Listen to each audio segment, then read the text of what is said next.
Market यहाँ पे किस तरीके से शार्प मोमेंटम दिया, देखो market just all time high touch किया और कहीं ना कहीं शार्प तरीके से सेलिंग आ रहा है। और मार्केट जो ये सेल अप आ रहा है ये बड़े तरीके का सेल अप आ रहा है, क्योंकि देखोगे आप, मैं अगर वीकली चार्ट में आपको लेके जाता हूँ, वीकली चार्ट में शार्प फॉलिंग एरिया के आसपास मार्केट अभी वेट कर रहा है, क्योंकि मैंने जिस तरीके से प्रीवियस डे पे बताया था, तो यहाँ से एक शार्प बाउंस बैक हो सकता है, क्योंकि इसी जोन के आसपास हमारा जो है सपोर्ट यहाँ पे क्रिएट हो रहा है। तो कहीं ना कहीं देखो इसी जोन के आसपास शार्प बाउंस बैक आया था, लेकिन फिर भी मार्केट कहीं ना कहीं नेगेटिव साइन की तरफ क्लोजिंग दिया है आज दिस वीक में। देखो इससे प्रीवियस वीक मैंने आपको कहीं ना कहीं बता रहा था जो थोड़ा सा ग्रीन कैंडल में कन्वर्ट हो सकता है, मतलब अब अगर इससे प्रीवियस देखोगे तो कहीं ना कहीं red doji type candle closing हुआ, लेकिन रेड कलर का हुआ।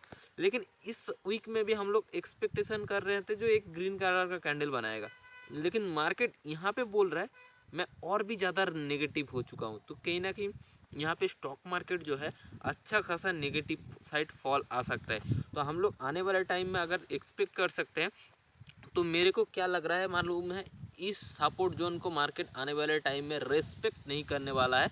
मार्केट आने वाले टाइम में और भी शार्प फॉल आएगा। इसी जोन के आसपास जो एक ब्रेकआउट दिया था और इसी जोन के आसपास जो एक सपोर्ट बनाया था, तो कहीं ना कहीं मार्केट इसी जोन के आसपास भी मार्केट आ सकता है। तो कहीं ना कहीं इस जोन को मार्केट अभी रिस्पेक्ट नहीं करने वाला है, क्योंकि मार्केट बता रहा था हम लोग हर वीक में प्लानिंग कर रहे हैं, तो जो एक ग्रीन कलर का प्लान बना रहे थे जो मार्केट ज़्यादा मूव नहीं होगा, ग्रीन कलर का कैंडल में क्लोजिंग होगा। लेकिन देखो वीकली चार्ट में क्यों कभी भी देखो यहाँ पे ग्रीन कैंडल नहीं मिला है, लेकिन हमको स्टिल पैसा मिला है। क्यों? हम लोग ग्रीन कलर का मतलब कौन सा कलर, ग्रीन कलर अगर कैंडल एक्सपेक्ट कर रहे हैं तो हम लोग कहीं ना कहीं डोजी टाइप का कैंडल एक्सपेक्ट कर रहे हैं, लेकिन रेड कलर का भी जब डोजी टाइप का कैंडल मिला है तो ऑब्वियसली हमें स्टार्डल में पैसा मिल चुका है। उसके नेक्स्ट टाइम जब हम लोग वीकली चार्ट में एक्सपेक्ट किए जो फिर से ग्रीन कलर का कैंडल बनेगा, नेक्स्ट टाइम भी हमें यहाँ पे पैसा मिल गया है। अगर अच्छा खासा स्टार्टल किए क्रिएट किए कर देते तो अच्छा खासा प्रीमियम यहाँ पे, क्योंकि ऑब्वियसली भिक्स भी बढ़ा हुआ है, तो कहीं ना कहीं प्रीमियम 200 के आसपास, 250 के आसपास, 300 के आसपास भी मार्केट एट द मनी पे प्रीमियम चल रहा था उस टाइम पे। और वहाँ पे अगर स्टैडल बना देते तो अच्छा खासा प्रॉफिट आपको यहाँ से गेन हो सकता था। उससे पहले हम लोग अभी क्या करेंगे, वो अपॉर्चुनिटी हमसे मिस हो चुके हैं, लेकिन अभी के लिए हम लोग क्या करेंगे, हम लोग एक एक पॉइंट करके डिस्कस करते हैं। क्योंकि देखो मार्केट अभी किस तरीके का प्राइस एक्शन बना रहा है, देखो शार्प नीचे आ रहा है, ऊपर जा रहा है, नीचे आ रहा है, ऊपर जा रहा है कहीं ना कहीं, और ऊपर नीचे आके कहीं ना कहीं देखोगे हर एक पॉइंट पे बायर कोशिश कर रहे हैं। यहाँ पे बायर कोशिश कर रहे हैं, यहाँ पे भी बायर कोशिश कर रहे हैं, यहाँ पे भी कहीं ना कहीं बायर कोशिश कर रहे हैं। बायर को पहले ट्रैप कर रहा है, मार्केट नीचे आ रहा है, तो एवरी पॉइंट पे, एवरी रैली पे बायर कहीं ना कहीं यहाँ पे खरीदने के लिए इंटरेस्ट हो रहा है। और इसी जोन के आसपास बायर के लिए मतलब कौन सा बायर यहाँ पे खरीदने के लिए इंटरेस्ट हो रहा है, जितने भी हो सके रिटेलर्स लोग, उन लोग क्या कर रहे हैं, जो इतना तो मार्केट नीचे आ रहा है हम लोग बाय कर लेते हैं, यहाँ से रिवर्स हो जाए, नीचे आ जाएगा रिवर्स हो जाएगा, नीचे आ रहा है उन लोग बाय कर रहे हैं रिवर्स हो जाएगा, लेकिन मार्केट इमीडिएटली उनका आके एसेल खा रहा है। तो इस वजह से आप भी एक रिटेलर के लिए की तरफ नहीं सोच के आप अगर प्राइस एक्शन को रीड करोगे तो यहाँ से डेफिनेटली आप गेन कर सकते हो। और भी देखोगे यहाँ पे बहुत सारे यूट्यूब पे न्यूज़ आ रहा है जो यहाँ पे ईरान के ऊपर बहुत सारा न्यूक्लियर बनाने नहीं देगा अमेरिका, इस तरीके का कुछ बहुत बेसिकली न्यूज़ आ रहा है, तो जिसके वजह से मार्केट नेगेटिव भी आ रहा है और बहुत सारे यूएस मार्केट भी नेगेटिव आ रहा है। बिटकॉइन हमारा जो बहुत ज़्यादा नेगेटिव, मैं आने वाले अभी वीडियो में धीरे धीरे मैं जैसे बढ़ेगा मैं बात करता रहूँगा, लेकिन हम लोग पहले देख लेते हैं किस तरीके से हम लोग नेक्स्ट डे प्लान करेंगे। तो हम लोग 5 मिनट चार्ट में चले जाते हैं और इस चार्ट को समझने की कोशिश करते हैं जो हम लोग अगर नेक्स्ट डे निफ्टी में नेक्स्ट डे किस तरीके से प्लान करेंगे। क्योंकि देखोगे आप लोग यहाँ पे एक चीज़ नोटिस करना, मार्केट जब यहाँ से मार्केट शुरुआत हुई थी, प्राइस एक्शन बना के मार्केट ऊपर गया, उसका एटलीस्ट देखोगे 50-60% या 80% मार्केट नीचे आ चुका है। तो इस जोन के आसपास कहीं ना कहीं एसेल होगा, बहुत सारे बायर का एसेल होगा, तो उस एसेल को मार्केट लेने में भी आ सकता है। उसके बाद में भी प्राइस एक्शन बनाए कुछ तरीके का, आई डोंट नो, लेकिन अभी तक जो मुझे को लग रहा है मार्केट कहीं ना कहीं और थोड़ा सा बेस आके इस बायर को एसेल ले सकता है। अगर कहीं ना कहीं पकड़ो डब्ल्यू पैटर्न टाइप क्रिएट होना चाहता है और मार्केट यहाँ पे पकड़ो शार्प यहाँ पे ओपन हो रहा है और शार्प भाग रहा है, तो कहीं ना कहीं आप सोच लेना डब्ल्यू पैटर्न टाइप मार्केट यहाँ पे क्रिएट करना चाहता है और मार्केट यहाँ से रिवर्स भी हो सकता है। तो उस तरीके का प्राइस एक्शन डब्ल्यू पैटर्न बन सकता है या विल बी शार्प नीचे आ सकता है। उस तरीके का दोनों तरीके का प्राइस एक्शन जिस दिन मार्केट ओपन होगा, पकड़ो मंडे को मार्केट ओपन होगा, तो उस दिन किस तरीके से बिहेव करना है, बिहेव कर रहा है मार्केट, उसको देख के ट्रेड लेना है। उसके बाद ऐसे नहीं, आप लोग को देख के देखना है जो मार्केट यहाँ से मैंने दो तरीके का मार्केट बताया था आपको, दो तरीके का मार्केट में कौन सा मार्केट आपको सूटेबल लग रहा है। जो इस प्राइस एक्शन यहाँ पे ओपनिंग हो रहा है, प्राइस एक्शन किस तरीके से बन रहा है और मार्केट ऊपर जाएगा या नीचे जाएगा, उस तरीके का आप वहाँ पे लाइव मार्केट में आप खुद एनालिसिस कीजिएगा। क्योंकि मेरे को देखो अभी तो मैं बता नहीं सकता कहाँ पे मार्केट होगा। पकड़ो बहुत ज़्यादा यहाँ से पकड़ो मंडे को 6000 पॉइंट गैप अप ओपन हो जाता है निफ्टी में, तो आप एक्सपेक्ट नहीं करोगे जी इतना बड़ा गैप अप हो गया तो क्या करूँगा, एक्सपेक्ट नहीं। इस वजह से कहाँ पे ओपन होगा प्री मार्केट को देख के उसके बाद हम लोग डिसाइड करेंगे जो किस तरीके से मोमेंटम होगा। लेकिन मैंने रफली एक आइडिया दे दिया जो इस तरीके का मार्केट हो सकता है। क्योंकि मेरे को भी इतना ज़्यादा नॉलेज है नहीं, लेकिन मैं एक स्टूडेंट हूँ, लर्निंग फेज से हूँ। जिस तरीके से मैं एक स्टूडेंट की तरह आपको समझा पाऊँ और आप भी स्टूडेंट की तरह यहाँ से नॉलेज ले पाओ।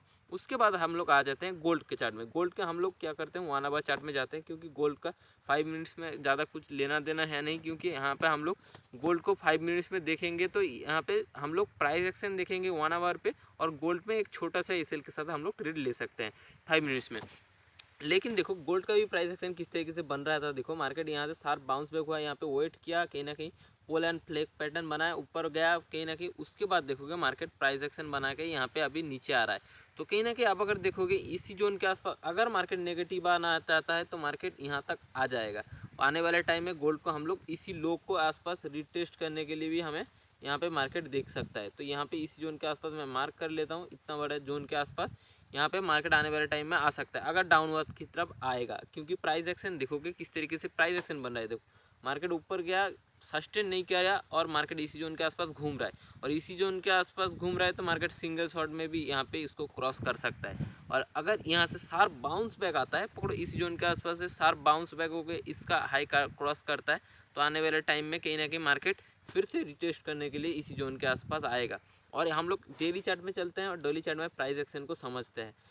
उससे पहले चार्ट को थोड़ा सा क्लियर करते हैं, क्योंकि देखोगे यहाँ पे डेली चार्ट में किस तरीके से प्राइस एक्शन यहाँ पे बन रहा है। देखो डेली चार्ट में अगर दिखाऊंगा मैं, यहाँ पे देखोगे यहाँ पे एक टेल छोड़ के आएगा मार्केट, यहाँ पे एक ट्रेल छोड़ के आया है और इसी जोन के आसपास बीच में घूम रहा है। तो मार्केट को अगर इसी जोन के आसपास थोड़े दिन वेट कर जाता है, उसके बाद हमें एक अच्छा खासा ट्रेंड मरेगा ब्रेकआउट, या इसी जोन के आसपास होल्ड करके ब्रेकडाउन, इस तरीके का अच्छा खासा प्राइस एक्शन मिलेगा।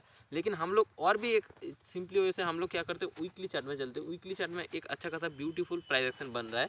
क्योंकि वीकली चार्ट में अगर देखोगे किस तरीके का प्राइस एक्शन बन रहा है, उससे पहले मैं थोड़ा सा चार्ट को क्लियर कर देता हूँ, नहीं तो आपको समझ में नहीं आएगा। उससे चार्ट क्लियर हो जा रहा है भाई यार। देखो यहाँ पे देखो किस तरीके के शार्प फॉल आया है। तो कहीं ना कहीं देखोगे मार्केट यहाँ पे आया, इसी जोन के आसपास कहीं ना कहीं डोजी टाइप कैंडल में क्लोजिंग हुआ। अगर मार्केट इसी जोन के आसपास ही, अभी मार्केट क्लोजिंग होने में कितना आवर बाकी है देखोगे, अब देखोगे इस साइड में आपको नज़र आ रहा होगा 10 घंटे के आसपास बाकी है। उसके बाद कहीं ना कहीं यहाँ पे क्लोजिंग हो जाए, इस वीकेंड क्लोजिंग हो जाएगा। तो इस वजह से अभी के लिए कुछ मोमेंटम नहीं दिख रहा है। अगर नेक्स्ट वीक मंडे को हम लोग किस तरीके से प्लान करेंगे वो देख लेते हैं। मंडे को मैंने जिस तरीके से आपको बताया, मंडे को हम लोग प्राइस एक्शन यहाँ पे समझ गए। अगर आप साइड जाता है तो हम लोग आप साइड के लिए प्लान करेंगे। पर इस जोन को ब्रेकआउट दिया तो हम लोग को यहाँ पे डब्ल्यू पैटर्न टाइप दिख जाएगा। उसके बाद नीचे आ गया, यहाँ पे प्राइस एक्शन शुरू का हम लोग यहाँ से पकड़ सकते हैं। तो अगर मार्केट यहाँ से पकड़ो इसी लो के आसपास रिटेस्ट कर देता है, पकड़ो इसी जोन के आसपास है, मार्केट इस जोन को काट देता है, तो आप लोग सोच लेना आने वाले टाइम में मार्केट और थोड़ा सा नेगेटिव हो चुका है और नीचे की तरफ आ सकता है। उसके बाद हम लोग क्या करते हैं, बिटकॉइन में चलते हैं। क्योंकि ज़्यादा वीडियो को लॉन्ग नहीं करते हैं, जितना हो सके शॉर्ट करते हैं और आप लोगों को यहाँ से प्राइस एक्शन को समझा देते हैं। और हम लोग ये करते हैं बिटकॉइन का मंथली चार्ट में चले जाते हैं। क्योंकि हम लोग पहले मंथली वीकली, क्योंकि यहाँ पे मैंने प्रीवियसली निफ्टी में आपको मंथली चार्ट से डायरेक्ट नहीं दिखाया, गोल्ड में मंथली चार्ट नहीं दिखाया, क्योंकि मैंने पकड़ो उसको एनालिसिस किया हुआ था, इस वजह से नहीं पता है। इस चीज़ को हम लोग एनालिसिस कर करके आएंगे। यहाँ पे देखोगे मार्केट शार्प फॉल आ रहा है, और कहीं ना कहीं देखो इस जो मंथली कैंडल कहीं ना कहीं हम लोग एक्सपेक्ट कर रहे थे इतना ऊपर चला गया तो यहाँ पे ग्रीन कलर का कैंडल बन सकता है, और ये भी ऑलमोस्ट रेड कलर का कैंडल बन रहा चाह रहा है। तो कहीं ना कहीं देखो कॉन्टीन्यूसली 5 से 6 मंथ मार्केट बेरिश हो रहा है। और वीकली चार्ट में कहीं ना कहीं एक बेरिश साइन हो चुका है, क्योंकि वीकली चार्ट में देखोगे मार्केट इतना ऊपर कितना ऊपर गया था। देखो वीकली चार्ट पहले ऊपर गया, फिर नीचे आके इस जोन के आसपास क्लोजिंग दे रहा है, तो कहीं ना कहीं यहाँ पे नेगेटिव बन चुका है। तो आने वाला टाइम में हम लोग को बिटकॉइन और थोड़ा सा नेगेटिव इस लो को भी रिटेस्ट करने देखने को मिल सकता है, क्योंकि देखोगे मार्केट यहाँ पे बायर्स यहाँ पे कोशिश कर चुके हैं, उसके बाद सेलर आ रहा है। तो यहाँ पे फिर से आज का कैंडल देखो, मार्केट पहले बाइंग आई, उसके बाद सेलिंग आके कहीं ना कहीं क्लोजिंग दे, तो यहाँ पे सेलर प्रेशर है, और सेलर प्रेशर है तो मतलब ये सिंगल शॉट में भी मार्केट कभी भी उड़ा सकता है। आज के दिन एटलीस्ट ना हो, लेकिन मंडे के आसपास ये हो जाना चाहिए। मेरे को जो लग रहा है, जो यहाँ से थोड़ा सा बेरिश मोमेंटम, कभी भी हमें एक सिंगल शॉट कैंडल, बड़ा सा candle, single shot red colour का कैंडल दिख सकता है। तो कहीं ना कहीं डेली चार्ट में देखते हैं। डेली चार्ट में देखो प्राइस एक्शन किस तरीके से बन रहा है। डेली चार्ट में यहाँ पे देखोगे कहीं ना कहीं इस जोन का काट आता है तो शार्प सेलिंग आ सकती है, और इस लो को काट देता है तो शार्प सेलिंग आ सकती है। तो यहाँ से एक क्लियर कट प्राइस एक्शन हमें दिख रहा है, जो आने वाले टाइम में बिटकॉइन और भी ज़्यादा बेरिश हो सकता है। तो उस तरीके का आप यहाँ पे प्लान कर सकते हो। और छोटे टाइम फ्रेम में हम लोग नहीं जाते हैं, क्योंकि छोटे टाइम फ्रेम पे अभी के लिए मैं ट्रेड नहीं प्लेस कर रहा हूँ। आज के दिन एटलीस्ट मैं बहुत बड़ा फॉल एक्सपेक्ट नहीं कर रहा हूँ। अगर चला जाता है कुछ प्राइस एक्शन के थ्रू तो मैं देखूंगा, लेकिन आज के दिन एटलीस्ट मेरे को यहाँ पे समझ में नहीं आ रही, जो यहाँ से बहुत बड़ा फॉल हो सकता है। तो आज के दिन वेट करूँगा, नेक्स्ट वीक जब मंडे स्टार्ट होगा वहाँ पे एक स्ट्रॉन्ग बेरिश के लिए प्लान करूँगा बिटकॉइन। आई होप ये वीडियो आपको बहुत ज़्यादा पसंद आया। वीडियो को पसंद आया तो वीडियो को ऑब्वियसली एक लाइक करना और चैनल को जरूर से जरूर सब्सक्राइब करना। मैं मिलूंगा फिर से नेक्स्ट वीडियो में। Good luck and good trading.